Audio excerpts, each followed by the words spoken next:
इत्तेहाद news को देखने से पहले सब्सक्राइब कीजिए हमारे चैनल को, लाइक कीजिए और बेल आइकॉन पर क्लिक कीजिएगा।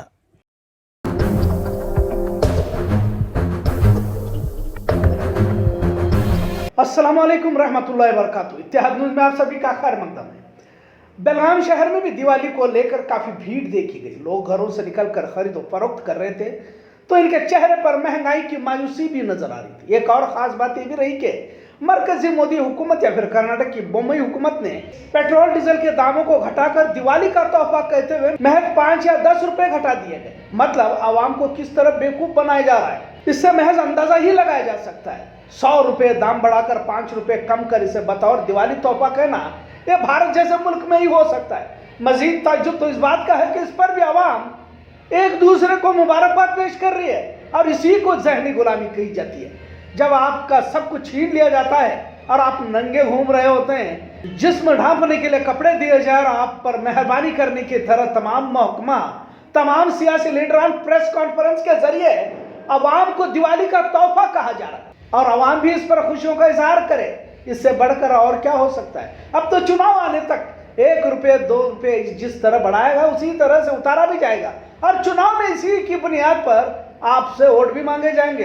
फिर जीत, फिर महंगाई, यानी कभी न खत्म होने वाला दायरा यही घूमता रहेगा। खैर, अब इस पर कांग्रेस ने भी तंज करते हुए कहा कि अवाम ने मोदी हुकूमत या फिर रियासती हुकूमत को एहसास ज़मीनी इंतखाबात के जरिए दिलाया है कि तुम मनमानी फैसले नहीं ले सकते, लिहाजा कई जगहों पर और मुख्तलिफ रियासतों में ज़मीनी इंतखाबात में भाजपा को शिकस्त खानी पड़ी, तभी जाकर पेट्रोल डीजल के दामों को घटाया जा रहा है। रियासत कांग्रेस सदर डीके शिव कुमार ने कहा कि गरीब आवाम की जेब काटने की आदत भाजपा को पड़ी हुई थी, लेकिन आवाम ने ही इन्हें गिरा दिया, थोड़ा 5 रुपए दाम कम कर दिए। इसी तरह सतीश जारकिहोली ने भी कहा कि मनमानी महंगाई कर गरीब आवाम की जेबों से पैसे वसूल कर जब शिकस्त खानी पड़ी तो महज 5 रुपए दाम घटाकर इसे दिवाली तोहफा कहा जा रहा है। आगे उन्होंने ये भी कहा कि जब चुनावी हार ने दाम घटाने की समझ दी है तो सीमेंट के भी दाम कम होने चाहिए, गैस में भी दाम को घटाना होगा, बेरोजगारी, नौजवानों को नौकरियां भी देनी होगी। लिहाजा कर्नाटक कांग्रेस ने हनगल सीट जीतने के बाद आवाज को और बुलंद किया हुआ है।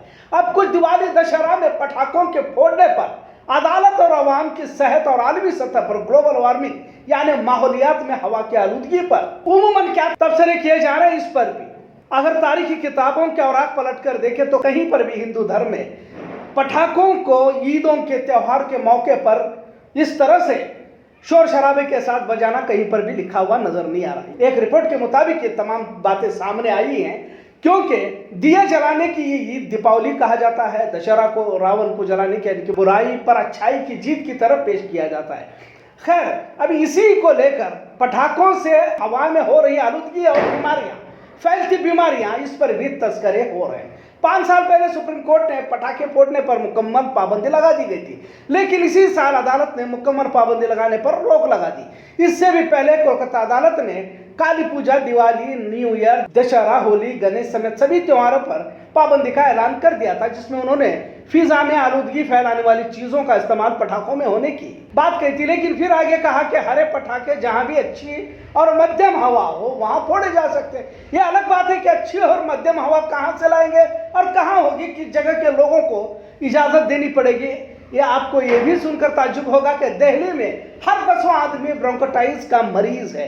ब्रोंकोटाइटिस फेफड़ों को जाम कर देता है, जिससे टीबी समेत दिगर और भी खतरनाक बीमारियों में आवाम मुब्तला हो जाती है। भीड़, पोल्यूशन, गंदगी से बीमारियां फैलती रहती हैं। एक रिपोर्ट के मुताबिक दिवाली में पटाखों की होने वाली आतिशबाजी से आने वाले कई महीनों तक फिजा में आलूदगी यानी कि पोल्यूशन रहता है और फेफड़ों के अमराज में जबरदस्त इजाफा होता रहता है। एक और तवज्जो की बात यह भी है कि गरीब के लिए दिवाली, ईद सभी एक जैसे रहते हैं। महज जिंदा रहने की कोशिश करने वाले कहां से महंगे पटाखे ऐसे त्योहार मनाते हैं। मतलब गरीब और अमीर का फर्क भी पटाखों के जरिए से होता रहता है। अमीरों को पटाखे फोड़ने में मजा आता है और इसी तरह अपनी अमीरी का मुजाहरा भी करता है। अगर हुकूमत बात करे तो इन्हें ये डर लगता है कि अगर पटाखों पर पाबंदी लगा दी जाए तो अक्सरियत हिंदू तबका नाराज हो जाएगा, क्योंकि हिंदुओं के त्योहारों में ही ज्यादातर पटाखों की आतिशबाजी की जाती है। ना सिर्फ पटाखे बल्कि त्योहारों, मेलों में भी बेशुमार भीड़ भी बीमारियों की इजाद की वजह रहती है। बाजारों की भीड़, मेले, यात्राओं में खुले में बिकने वाली मिठाइयाँ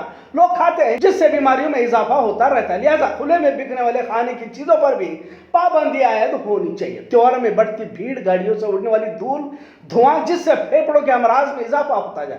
बेलगाम और अतराफ में अस्पतालों और डॉक्टरों से राब्ता करेंगे तो पता चलेगा कि सांस फूलने वाली बीमारी, ब्रोंकोटाइटिस, टीबी, दमे के मरीज किस तेजी से इनकी तादाद बढ़ती जा रही है। वैसे लोग बेलगाम को हवा पानी के लिए मशहूर कहते थे। याद है कभी वडगांव शाहपुर में रात 8-9 बजे आवाम की चहल पहल ही खत्म हो जाती थी। यहाँ तक कि रात में आपको फोर्ट रोड पर भी सन्नाटा छाया रहता था। किला तालाब से गुजरने के लिए लोग डरते थे। लेक व्यू से तमाम महांतेश नगर तक पूरा अंधेरे में ये एरिया डूबा हुआ नजर आता था। पहले साइकिल की सवारियां होती थी तो लोग साइकिल पर भी डर लगने लगे तो गाना गाते हुए साइकिल चलाया करते थे। पर अब रात के 2 बजे तक सवारियां चलती रहती है, कारों की कतारें खड़ी रहती है, रात को ट्रैफिक का नजारा देखने को मिलता है। मतलब इस कदर भीड़ जब होगी और बढ़ता शहर का दायरा फिजा में आलूदगी की वजह बन जाता है। पटाखों के साथ धुआं धूल की आलूदगी से मौसम का तवाज़ुन बिगड़ जाता है। और मौजूदा दौर में जिस कदर बाढ़, पहाड़ों का ढह जाना, समंदर का पानी सतह से ऊपर होकर जमीन पर आ जाना, सभी ग्लोबल वार्मिंग के तहत दुनिया भर में फिक्र का इजहार किया जा रहा है। कोई भी ईद त्योहार हो जिसमें पटाखों के जरिए अगर माहौलियत को खराब करने की कोशिश की जाती है तो इसे बंद किया जाए, इस मांग भी अब खुद अवाम की जानिब से हो रही है। साथ में उन अवामी नुमाइंदों पर भी कानूनी शिकंजा कसा जाए जो चुनाव में लाखों रुपए के पटाखे फोड़कर माहौल में आलूदगी फैलाने की वजह बनते हैं, और ऐसे लीडरों पर भी कार्रवाई की जाए। कुल मिलाकर ठंडी के मौसम में जहाँ खांसी, नजला और जो लोग सांस या दमे के मरीज हैं इनके लिए तो बहुत ही मुश्किल होने लगता है। वैसे पहले के मुकाबले में पटाखों की आतिशबाजी कम होने की बात कही जा रही है, लेकिन दिवाली के वक्त इसकी और तेजी से खपत होने की बात भी सामने आ रही है। और भी कम होने की जरूरत है। लिहाजा एक बार फिर बेलगाम शहर को हवा पानी के लिए बेहतर कहते हुए आवाम को देखा जाए, ऐसी सभी की ख्वाहिश हो सकती है।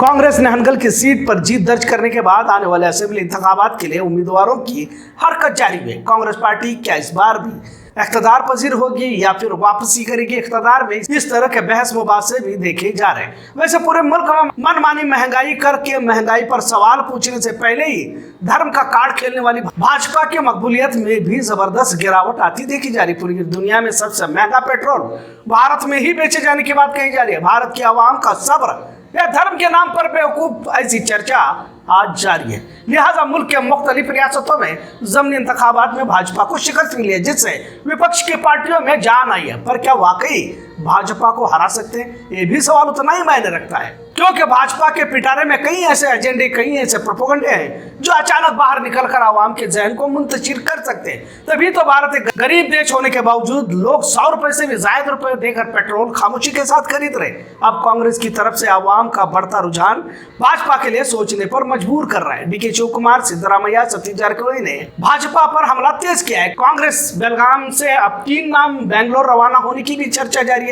चन्नराज हट्टीहोली अभी से बेलगाम ग्रामीण में कामों को अंजाम दे रहे हैं। दिवाली के तोहफे, मुबारकबाद का दौर भी इन्हीं इंतखाबात के मद्देनजर जारी है, ऐसा भी कहा जा रहा है। सिद्धरामैया ने दलितों के खिलाफ बयानबाजी को लेकर भी बेलगाम में एहतजाज किया गया। भाजपा एससी मोर्चा की जानिब से सिद्धरामैया का पुतला नजर आतिश किया गया। सिद्धरामैया ने कहा था कि दलित एसी पैसों की खातिर भाजपा में गया हुआ। इनके इस बयान की मुखालफत करते हुए कहा गया कि सिद्धरामैया का यह बयान दलित मुखालिफ है। चन्नमा सर्कल में कुछ देर तक ट्रैफिक को रोका गया था।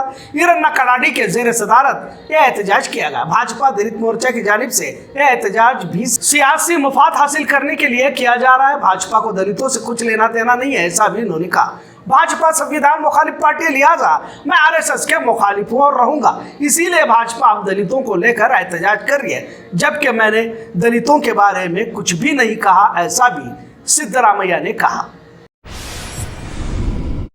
बेलगाम में पुलिस कांस्टेबल भर्ती के दौरान फिल्मी अंदाज में नकल करने वाले 12 लोगों पर पुलिस कार्रवाई की गई। इस मामले को संजीदगी से लेते हुए ब्लूटूथ के जरिए इम्तिहानात में नकल करने वालों का मामला अब CID के हवाले किया गया।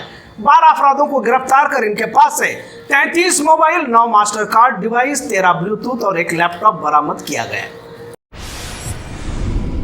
कन्नड़ रक्षण वेदिका नंदगढ़ शाख की जानिब से नंदगढ़ पंचायत को मुतालबा पेश करते हुए, जिसमें उन्होंने गांव के बाहर तामीर हो रहे बस अड्डे की मुखालफत करते हुए कहा कि गांव में कई सारे बुजुर्ग हैं जिन्हें गांव के बाहर जाना मुश्किल हो सकता है, लिहाजा गांव में ही बस अड्डे की तामीर की जाए ताकि आवाम को सहूलत फराम हो सके। इस वक्त कन्नड़ रक्षण वेदिका के सुधीर, जमीर, अहमद बेपारी, मानतेश होड़ेदार, इरफान तालीकोटी और दिगर जिम्मेदारान मौजूद रहे। खबरों का सिलसिला यूं ही चलता रहा। देखते रहे इत्तेहाद न्यूज़। शुक्रिया, अल्लाह हाफिज।